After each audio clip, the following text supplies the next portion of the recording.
Bref, je trouve pas de logement. Salut, moi c'est Coco et je suis étudiante étrangère depuis 2018. Je vivais chez mon frère, c'était mignon, mais à un moment donné j'avais besoin de mon espace. J'ai décidé de déménager, même si mes parents étaient contre, j'ai cherché en cachet. Sans CDI sur 10 000, se loger, le bon coin, sans garant, avec juste un contrat d'alternance avec 900 euros. Je me suis mangé 410 000 refus. Agence particulière. En plus, j'avais trop de critères, fallait que ce soit proche de mon alternance. Après m'être acharné, bref, j'ai trouvé mon logement. Sur le bon coin, après 3 mois de recherche, X c'est un 12 mètres carrés. Honnêtement, à ce moment-là, j'avais juste pas le choix. Et autre problème, maintenant fallait l'annoncer à la famille. Franchement, j'écris des romans pour mon père. Les gars, je viens d'une famille Westaf.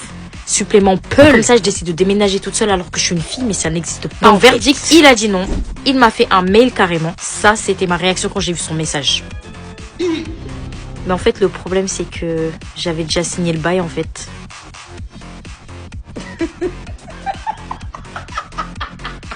Bref, ils avaient pas le choix. Donc, ils ont fini par accepter. Dieu merci.